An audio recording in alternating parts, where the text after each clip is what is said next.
we are going to move our business to after the governor's speech, but I would like to recognize Representative General Barry for a personal privilege. General Barry. Thank you, Mr. Chairman. I would like to special recognition to one of our colleagues, a great friend of mine, great friend of all of us, and Senator Dave Wallace. And you talked about a great American hero. We're very fortunate to have Senator Dave Wallace serving in our legislature. So I wanted to make mention that in addition to Senator Wallace's Legion of Merit Bronze Star, he has an Air Medal for Valor. He has 3 Distinguished Flying Crosses for heroism. He has 3 Vietnam Crosses for gallantry. He served in active duty for 21 years in tours in Vietnam. And he's just, if you don't know what the Distinguished Flying Cross is and the accomplishments of Senator Dave Wallace, I beg you to go look at that, because he is a true American hero.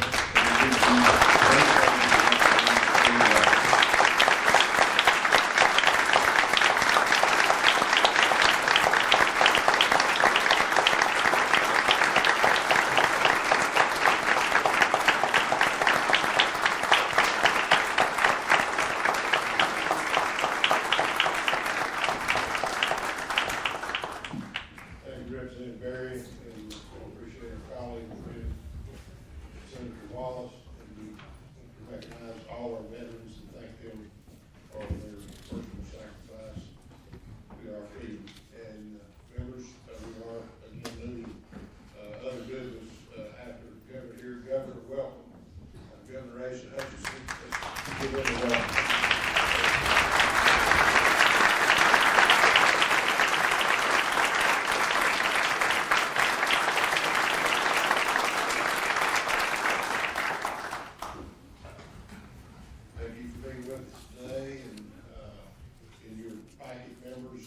We have copies of the battle budget and forecast. You are recognized. Thank you. Thank you, Mr. Chairman, and to members of the committee, thank you for that welcome today, and thank you for honoring Senator Wallace. General Barry, those were great words that you shared today. And first, let me extend congratulations to each of those that won re-election in this last session. And I also want to congratulate my successor, Governor-elect Sarah Sanders. I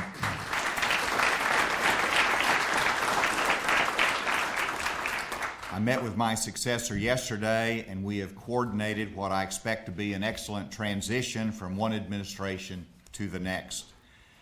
It is an honor to appear before this General Assembly for my last time. We've done a lot together over the last 8 years. We have lowered taxes, created more ways, and set aside over $2.5 billion in reserve accounts. Today, I can say with confidence that the state has never been in better financial condition.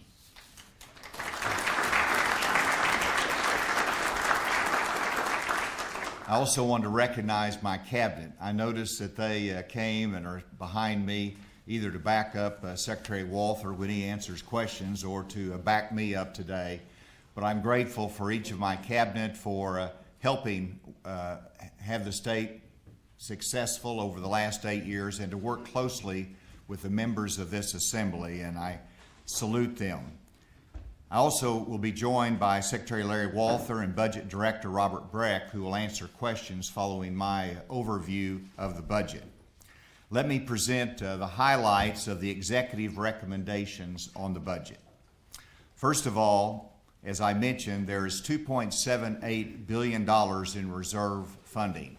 I believe we have a slide to that effect. And you can see from the slide that you have $1.2 billion in the catastrophic reserve fund. You have a general revenue allotment reserve fund of $1.3 billion fund that likely will be spent, but you can see The second highlight is that it includes a $550 million increase in public school funding over the next 2 years. This is from general revenue. $225.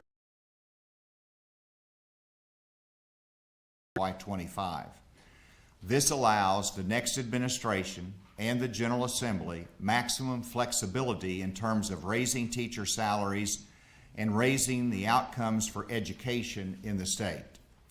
The increase would be the largest increase in education spending in well over a decade, and I believe that it is necessary for us to be competitive, and it is important in light of what is needed in terms of student growth and progress. The budget also includes $13.3 million increase for the Division of Children and Family Services to improve our care for foster children and foster families. This money will allow an increase in the stipend for foster parents for the first time since 2009. It will also cover stipends for the first time for provisional foster, such as grandparents, siblings, and other kin who provide a safe place for the foster children. This is important to do. $5 million for each of the next 2 years. This obviously is needed for increased dollars allocated for state police vehicles that will become a part of the budget rather than relying upon one-time funding. There is an increase in the $4 million that covers increase in medical costs, and it'll also support their work in trying to increase bed capacity. And that will be an increase of $7.3 million for the second year of the biennium. There will be an increase for community corrections of $3.5 million for each of the next 2 years that cover additional drug courts, many of which you have advocated for, and it will also cover the intensive supervision initiative that puts additional parole officers to support those who get a second chance in life but are struggling with different issues. It will provide for an increase. This will cover increased maintenance of armory facilities, which is important for recruitment and retention purposes, and for strengthening the support of at-risk youth that the National Guard serves. There'll be additional changes in the Division of Youth Services budget, which will provide for an increase of the Division of Youth Services to better manage and provide treatment for youth with more complex needs, including those with a history of more violent behavior. The additional funding will support the opening of a 20-bed residential facility for high-risk offenders, high-risk youth offenders. Contract for management of these facilities. This is an important part of the budget because we have some challenges with youth offenders, ability for the state, both in terms of public safety, but also in terms of doing the right thing with youth that come from troubled background that are struggling in life. Even with these investments in public safety, health, and education, I'm submitting a budget that includes and a surplus of $309 billion in FY25. These are budgeted surpluses. And I would add again that we are currently in a fiscal year and we are anticipating a $600 million surplus through the course of this year. The budget growth rate in year-over-year terms is 5.2% in FY24 and down to 2.8% in FY25.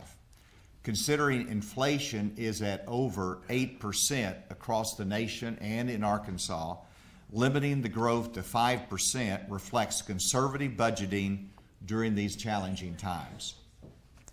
In terms of the Medicaid budget, we are not increasing the funding until the second year, but I remind everyone that we have over $600 million in our Medicaid trust fund, which is the largest amount in my memory for that trust fund. The trust fund has a larger balance now than 8 years ago.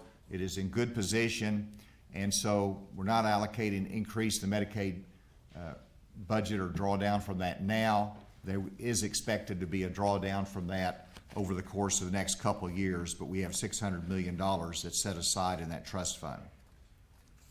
The budget includes funding for a new pay plan, which could be $41 million. This is included in the performance funding line on the budget, and it doesn't mean it has to be spent. Some of that can be absorbed, but it allows $41 million for a new pay plan. This will allow room for a new pay plan to be considered and adopted by the next administration and the General Assembly that will help us to recruit and retain quality state employees who serve the people of this state so well. Lastly, on higher education, the budget reflects increases to productivity funding model and an increase for UAPB to cover the cost of the federal match required for land-grant institutions. Very closely, and Secretary Walther and Director Robert Breck will be here to answer in the hands of the next administration. I know that you'll work to adopt a final budget that improves education, public safety, and the services of state government. It has been the highest honor of my public life to serve as governor of this state. Scripture says that iron sharpeneth iron. I think about that in terms of the General Assembly. And when iron strikes iron, what do you get? You get a few sparks. But you also get a sharper outcome.